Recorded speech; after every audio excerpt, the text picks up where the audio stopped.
Good morning, ladies and gentlemen. Welcome back to another episode here on European Confessions. The Christmas holidays are over. Actually, we have not yet posted in a very long time, but we are back here on European Confessions. Thank you for your continued support. The following story that you're going to be listening to, and if you have any Christmas scandals that you did, I encourage you to come with those secrets and those confessions to my inbox so that we can share with other listeners here on our channel. The following story that you're going to be listening to, it comes from my inbox and it reads like this. Hi, how are you? I slept with a Nigerian blesser. He bought for me an iPhone. It was an iPhone 12 low. Back in those days, this was like, a good phone. And if you had an iPhone 12, you will be slain. But now, to tell someone that a Nigerian blesser slept with you so that he had to buy an iPhone 12 for you, like it is really shameful, the things that I did. But I guess that there are other girls right now that are spreading their legs so that a blesser can buy an iPhone 17 for them. Very soon, there'll be an iPhone 18, 19, 20, or iPhone 30. And these teen slay queens, they'll be laughing at you. Like when I told one of my cousin sister, because she is also into this, blesser must buy something for me if he wants to get in between my legs. I was like, to him, I also used to believe in that, but now I'm no longer living that lifestyle. It is bad for you. You need to focus on your life and to make sure that you build a nice house for your kids and not to think about alcohol at all the times. She laughed at me and she was like, yo, a guy had to sleep with you for an iPhone 12. Never. I'll never allow a guy to use me like that. But what she did not understand. And what surprised me is that back in those days, I was like that. I also did not understand when someone would come to me and tell me that it is all vanity. Even if a guy will buy you something that is so expensive, but a couple of years after he would have bought for you something like that, it will be out of fashion. So my on does not understand the same way that I also did not understand. Then I just gave up and I said, the demon of Slay Queen has possessed this girl. There is nothing that you can tell her and she can ever understand you. So I just gave up and I left her like that. So in order for this Nigerian man to buy for me an iPhone 12, he told me that all that he wanted from me was for me to go with him to a cemetery so that we can sleep together on top of a grave. He told me this when we were both sober. I made my own decision whilst I was sober. Brother Nashin, I'm a South African woman and I want to help as many women as possible so that they won't make the same mistake that I did, and I've been living a broken life since I was 20 years old. And people, they just think that since you are a slave queen, you were just a careless girl, and they really do not understand the mind of a slave queen.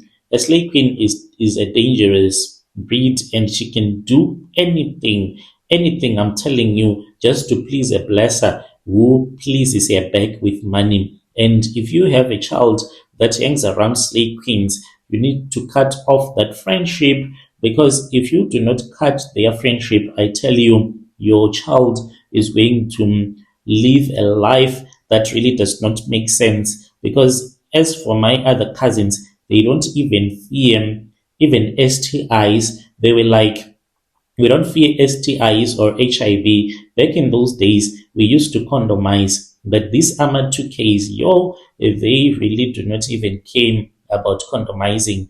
They say that as long as there are doctors, I can go to a doctor, sleep with me raw.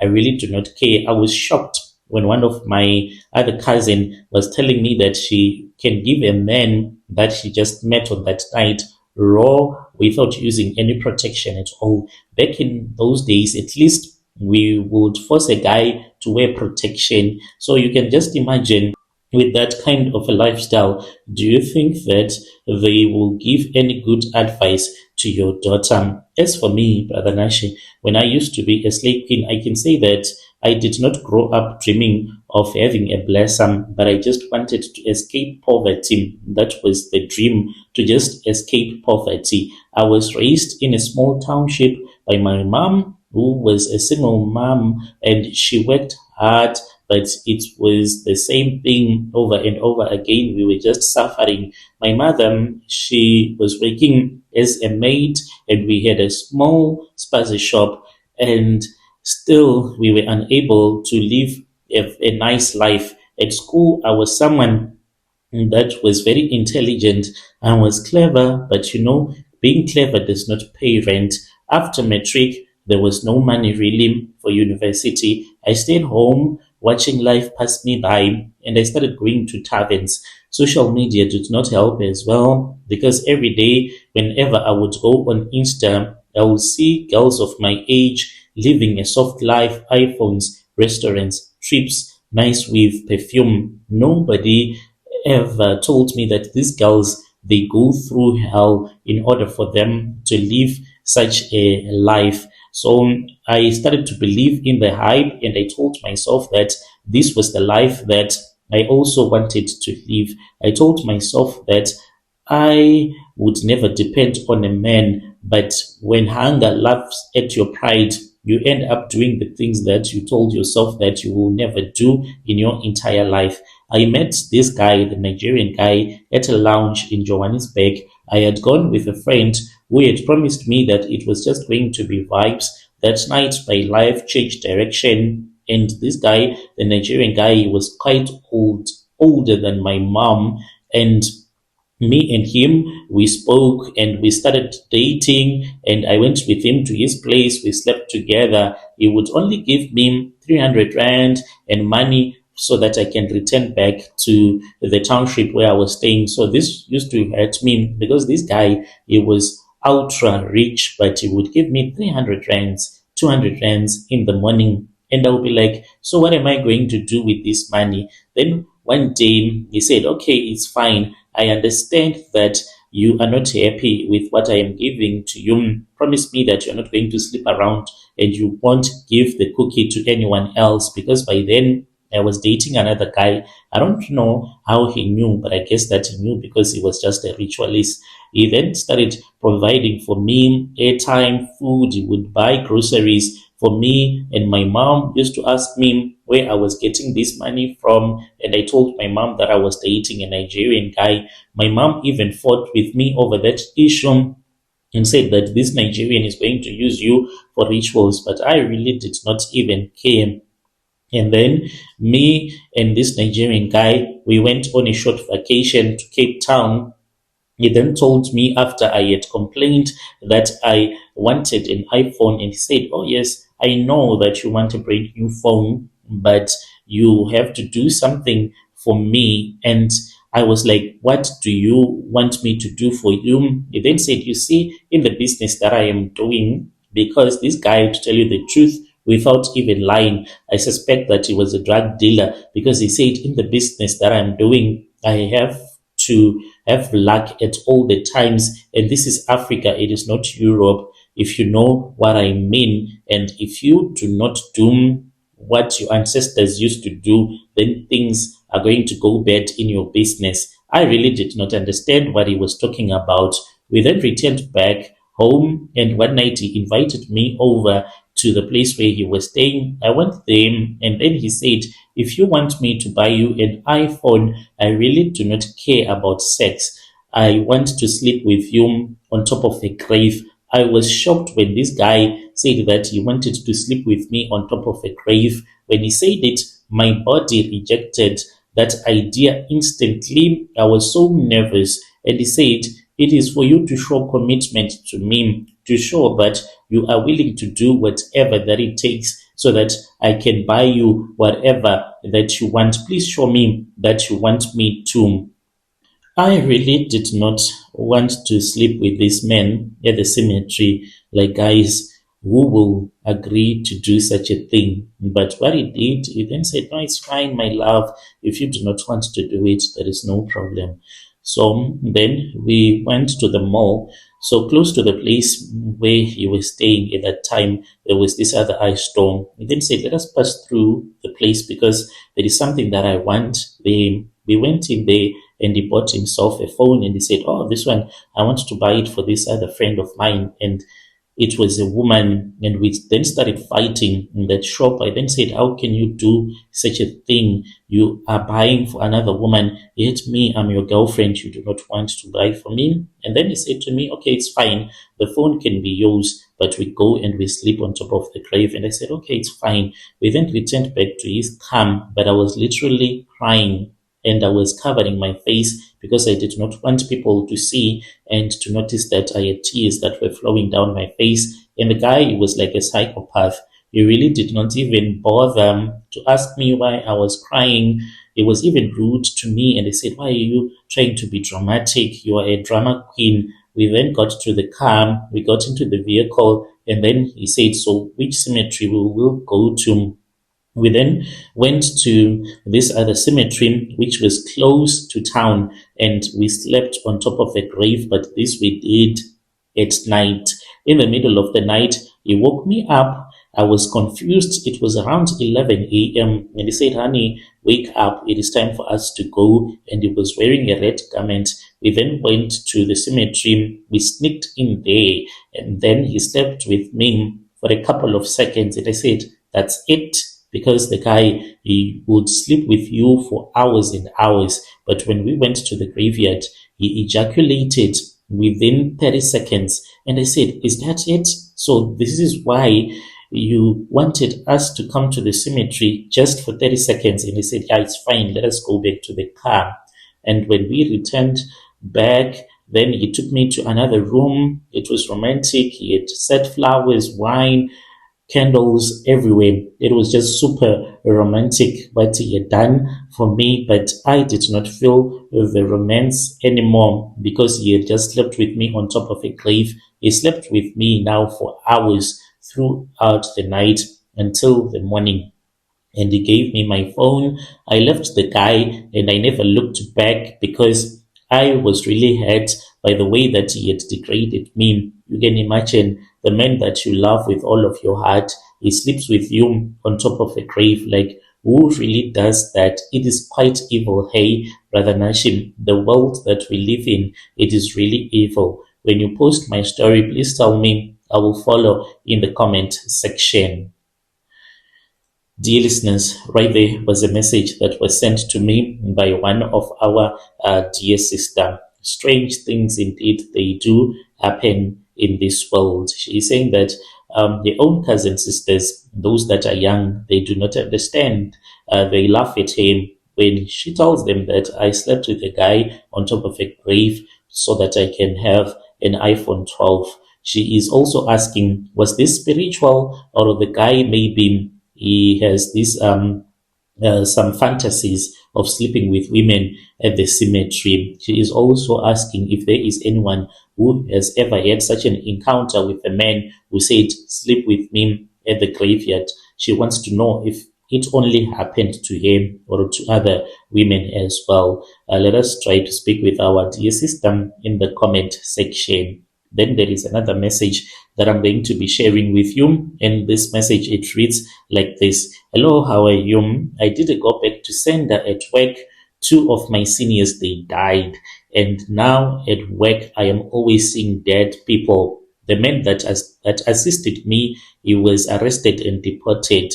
I tried to reach out to one of the system. She just blue ticked me. I tried so many times and I saw that the WhatsApp is no longer going through. Please hide my name. I need advice from your people, Brother Nashi. I'm a South African woman who has been working in the government for a very long time. I won't tell you the province really where I am working, but I work in the Department of Education. And for a long time, I was someone that never believed that all of these rituals, they do exist. Now I am stuck going around social media, speaking with strangers. I was nearly scammed off my money after I had brought my story in another group that I just saw that it had to do something with Ukutwala, but Zimbabwean style. I then just posted my story and I was not anonymous at that time. I had used my real profile, not as anonymous in that group. When I posted, I only realized after I had posted my story, since I had written like a very long paragraph, I did not want to delete it because I was lazy to do so. So I just left it. There were a lot of messages, thousands of these messages that were on my messenger of traditional healers that said that they wanted to assist me. When I spoke with them, I then realized that all of them, they were after money. So I am like a mad woman right now who always go around looking for people that can assist him.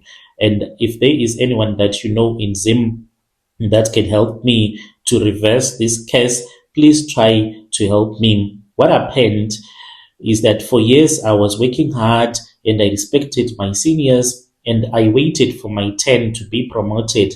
I was told time and again that my time was going to come, but it never did. There were two women, my seniors. They controlled everything. Files would only move if they allowed it. Recommendations were only written for people that they liked, and these people, they always shut me down in my face in meetings. One day, one of them told me quietly, as if she was giving me good advice. She was like, "You are intelligent, but you don't have backing. Maybe you should go to the private sector because government does not work like school. We also have our own that we want to promote." That word, when she said that she had her own that she wanted to promote, it stayed with me. After my third failed promotion, I started noticing strange things. My name would always disappear from emails. My work would always be criticized unfairly. Rumors always followed me. They would gossip about me. Suddenly, I was difficult, emotional, not aligned. I was being pushed down spiritually, professionally, but it felt so bad. That was when I told my sister, whom I will say that she was staying in Soweto, about what was happening at work. It was just a normal conversation. And then she said, "There is a prophet. I always see a lot of people, even South Africans, that lives here in Soweto as well. He is assisting some people. There was this other man who had an accident and his spinal cord was broken. He had been using a wheelchair for the longest time. But after visiting that prophet, then there was something that happened and they realized that the man had been bewitched. So they did a go back to sender and that man was healed. The person that had done this go back to sender, he was the one that ended up being crippled. When I heard about this, I wanted to go and to just test. I was someone that used to be rational, but I was desperate. And when you are desperate, you do not argue with your logic. When I visited him, he then said that I should wait in the queue, and there were a lot of people that were there. And then he said that we were going to do a go back to sender. He told me to fast, and he gave me some holy water, which he said, but he took from a mountain in his country, and to say certain prayers against those people that hated me at work. He said, what belongs to them will come to you, and what belongs to you from now on will move. You will never experience bad luck in your life ever again. Within months, things started changing at work. One senior collapsed at work. She had a stroke. Another one died suddenly at home. Heart failure. 2 funerals, and I got promoted. And I just thought that this was where the story ended, but this was just the beginning of my troubles. The first time that I saw that woman whom I killed with that go back to sender, I really did not know that go back to sender, it is also witchcraft. When I was busy filing the documents, I saw shoes. These shoes were underneath a desk that belonged to a woman who was already buried. I froze when I looked up. The desk was empty. This was one of my supervisor, and I knew that the shoe belonged to him. My heart pounded, but I told myself that maybe I was just too tired and I had not been exercising and eating very well in a long time, because I did not know that when you do a go back to sender, it is the same thing as witchcraft. You also become a witch. There is no good go back to sender unless if it comes from the Lord without anyone playing a hand in that go back to sender. It happened again. I was at the printer. I also saw a reflection of one of my supervisor. It really shocked me because I never thought that ghosts, they really exist. When I will be in my office, they will be standing there just watching me. And to tell you the truth, I'm always scared to be in my office. I would rather be in another office. I can even lie that there is something that is wrong in my office so that I can just go and work with a junior that are in my team, so that at least I can have people around me, because I am always seeing all of these dead people at work, and it is hell when I go to the bathroom. And if people can notice a pattern, I no longer use the bathroom in our offices, because once one of these dead people followed me to the bathroom and she stood behind me. I saw her in the mirror. I wanted to scream, but I was scared.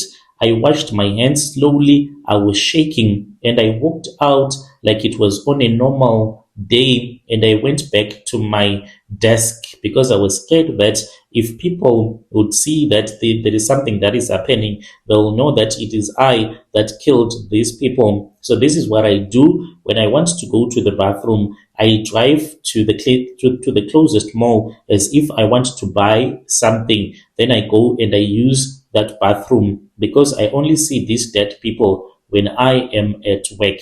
So this is mine story. Rather, I can give you something. If you can help me out with any Zim prophet, if that prophet is around South Africa, no problem. I can go to that person, but I don't want someone that will just take my money for nothing. Please, I beg you, brother, I'm suffering. I saw a video of this other snake that was vomiting money, and I said, maybe you are connected to people that can help me. That is why I have brought my story to you. If you are also on YouTube, you can send the link so that I can go and watch there.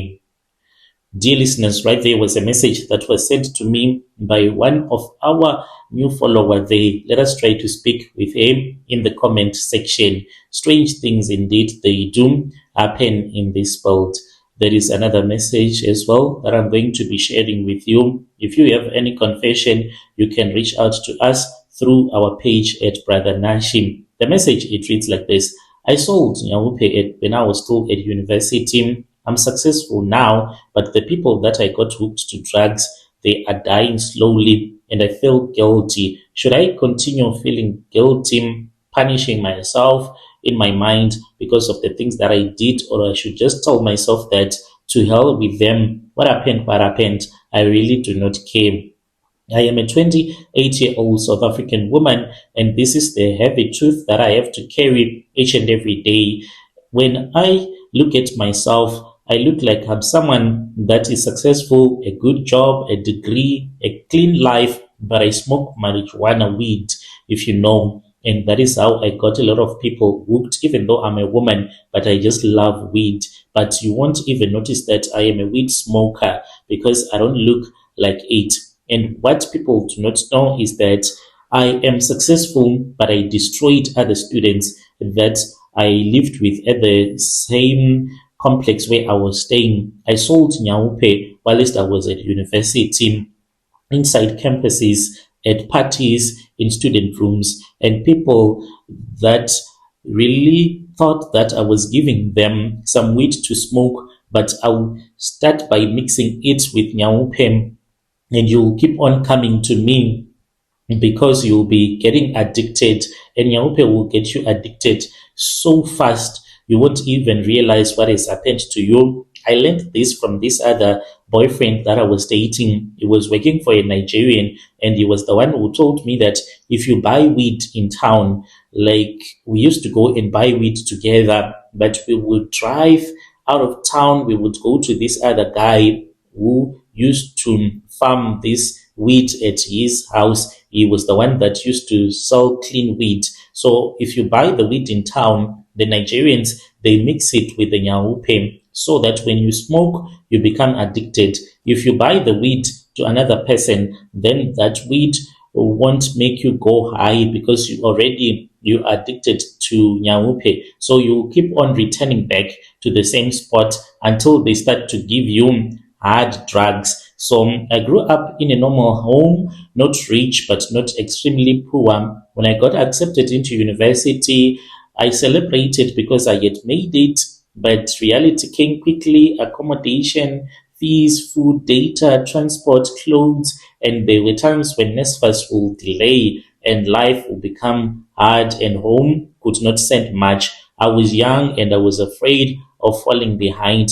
At first, I just attended parties. Then I started helping friends collect money. Then I started keeping small parcels and mixing with the nyaupe. I told myself that I was not a dealer. I was just a middle person. And then I started to sell nyaupe because nyaupe was everywhere on campus and people, they knew about it. But what made me to be different was that I sold weed that was laced with nyaupe, and some of the students, they were just innocent weed smokers that just wanted to experiment, first time smokers that wanted to feel what weed was like, and those were the people that I would sell the nyaupe to.